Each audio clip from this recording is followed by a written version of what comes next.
What is suspense, and why do authors, filmmakers, and game masters even use it? It's a really strange thing. It's this feeling of anxiety regarding uncertain circumstances or incomplete information, and for some reason, we really like it, or at the very least, we like the relief of not having to experience it anymore. In fiction, suspense is a really powerful tool to engage your audience and get them into the story on an emotional level. It's one of the most successful tools in all of storytelling. Look at mystery, thrillers, horrors, and suspense is even its own genre. And tabletop RPGs aren't all that different. Suspense is an extremely useful tool for getting your players engaged in the story, as well as just, in general, corralling the kittens that's just the job of the DM. You have to corral kittens. It's part of the job description. So how do you do it? The core of suspense, as well as just a pillar of storytelling in general, is the building and the breaking of tension. And the primary way you build tension is you ask a question and you don't answer it. You make the answer as ambiguous as possible. Will the hero accomplish their goal? Will the two main leads get together romantically? Will the supporting characters survive the final battle? The questions can be as general or specific as you want them to be, but generally the idea is just ask a question and leave it unanswered for however much time is needed, and then answer it in a satisfying way. Our brains crave complete information, and especially complete narratives. It drives us crazy not to know the answer to questions that we find interesting or engaging. It's why cliffhangers are so effective at getting you to watch the next episode of whatever you're watching. You need to know, especially if you are invested in what the characters are doing. And a story generally contains a couple different kinds of tension, but the main two that you really need to worry about, and they're not that different, it's just short-term and long-term tension. Long-term tension is the general question of the story. Will the rebels destroy the Death Star? Will the Avengers stop Thanos? That sort of thing. This tends to be sort of a slow burn that builds and builds over the course of the movie, the answer becoming more and more ambiguous as you go along, until the climax of the film where the question is finally answered in a big battle or showdown or confrontation, that sort of thing. Short-term tension, same thing, just, on a shorter term. It's in the name. But specifically, it relates to the question that's being posed by a specific scene or chapter or short period of time in the game. It's basically just like more specific questions that relate to the bigger question, like who is going to sacrifice themselves to get the Soul Stone, or will Indiana Jones beat that one really big guy that's in every movie? This tends to create little tension spikes along the general rise of tension throughout the main story. It builds, then breaks, then builds, then breaks on a general upslope is generally how stories work, in terms of tension, anyway. Let's talk about breaking tension for a moment, because this is something that can be really tricky. If you don't answer the question in a satisfying way, then instead of like this satisfying break, it's just going to be sort of like, okay, and that sucks. But how do you answer that question in a satisfying way? You really need to take in the emotional weight of the story, or the themes of your story, or your character arcs, and really meld them together and try to come up with a really satisfying way to close it all off. And that's very vague, I understand, because it's really dependent on what your story is and what it's about. It should carry significant emotional weight, confirm audience suspicions, or subvert their expectation. You can also break tension with humor, which is something that I think probably works best with short-term tension. If you break an entire story's tension with a joke, then that can be really unsatisfying. In some ways it can be satisfying, but if you do this too often, you just are magically teleported into the MCU, where just everything's a joke. Now, obviously, a singular storyteller like a filmmaker or an author has a lot more control over this sort of thing than a game master does, because, game masters corralling kittens, that's the job. But the general concept does still hold.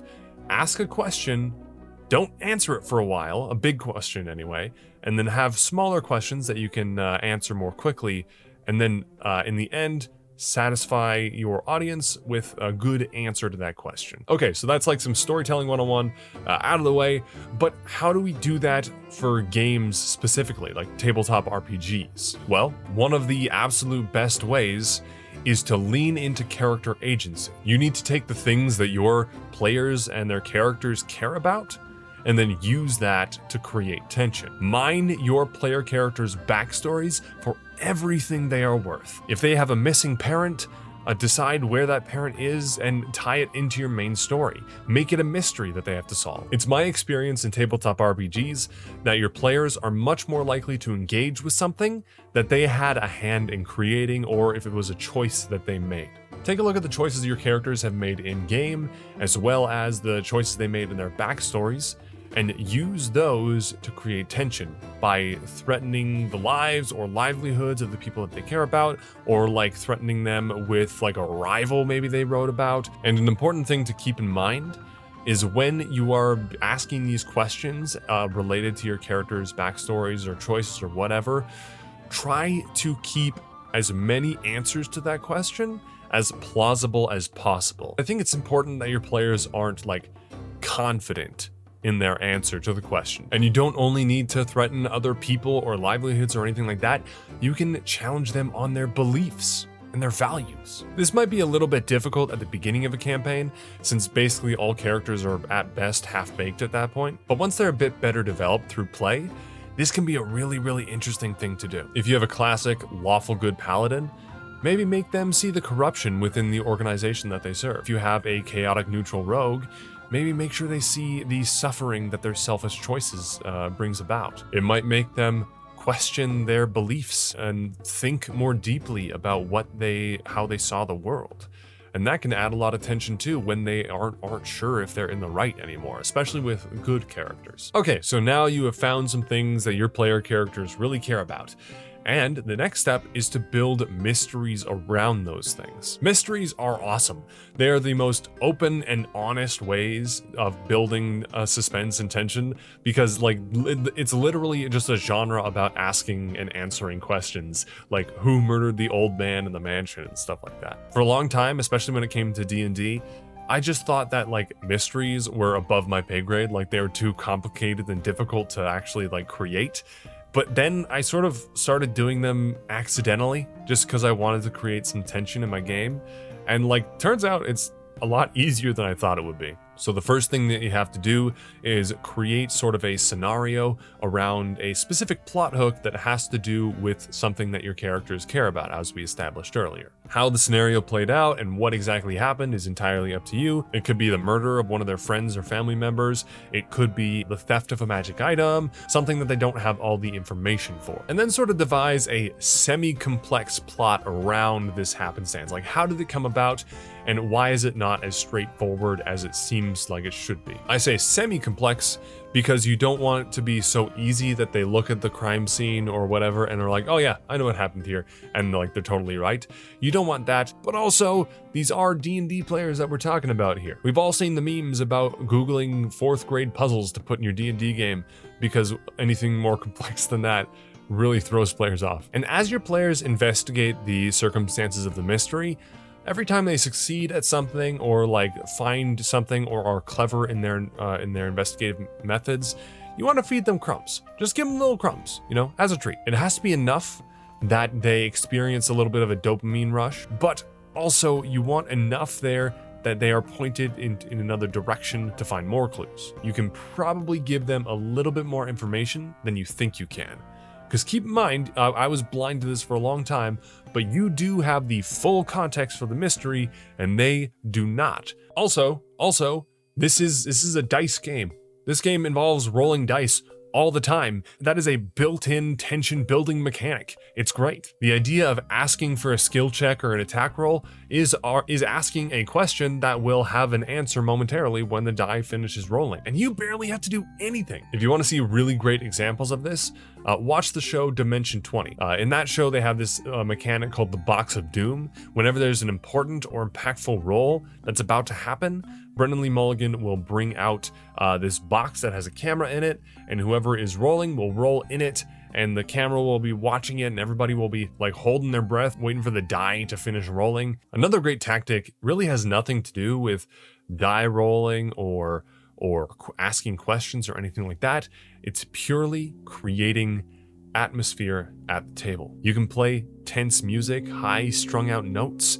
You can dim the lights. You can slow your speech when you're describing things, maybe alter your cadence to be a little less conventional and put people on edge a little bit. Not to mention really emphasizing the risks and possible terrible outcomes in the situations that you're DMing. And the last point I want to talk about a little bit is if you really want tension and you really want suspense, there needs to be a possible negative answer to whatever question that you're asking. The possibility of loss or the possibility of death need to be real.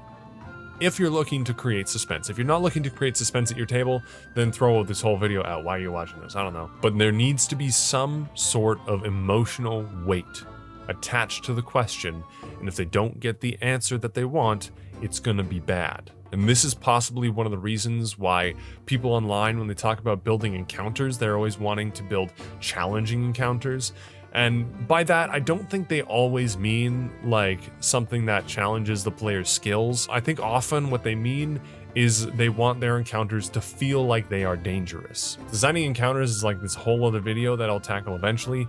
But for now, suffice it to say that there needs to be the possibility of loss. Now, obviously, this is a game where you can't just die and start over. So it needs to feel dangerous, but not necessarily be dangerous, if that makes sense. And this is for important encounters. This is for like boss fights and like things where like really important things are on the line. But the gist of all that is if the players feel like their characters' lives are on the line or that there's a possibility that they might lose the encounter, then that's going to create a lot of really good suspense and a lot of really good tension. But that is the short-term aspect of this point, because there is also a long-term aspect, which is just the general stakes of your campaign. If your players don't do what they need to do, what is going to go wrong? This doesn't have to be world-saving stuff like every Marvel movie or a Lord of the Rings or Star Wars. It doesn't need to be all life in the universe or on the planet or in the city or whatever on the line. Even if your characters are just nobody mercenaries,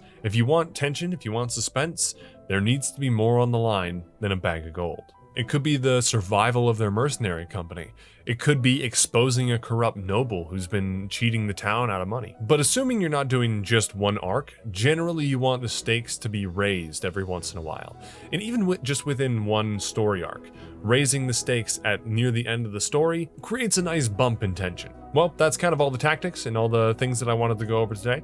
But just to reiterate a little bit what we talked about, suspense is a really great way to engage your players and like drive them towards the content that you prepared. And you can create it generally by asking questions and leaving those questions unanswered for long periods of time. You can do this in a long-term way with like a story arc or a main campaign. And you can do this in a shorter way with encounters, whether they be combat or social or anything like that. And if you really want to engage your players, make sure that these questions have to do with the things that your characters care about. You can also use music and language and lighting to set the tone, and you can also use dice to your advantage when you are trying to create tension. And lastly, stakes are important. You want high stakes and you want a possible negative answer to whatever question you are asking. Well, that's all I got for today, everybody. Thank you so much for watching, especially if you made it to the end. Do all the YouTube things, do the subscribe, do the liking, do the bell thingy, and I will see you next time.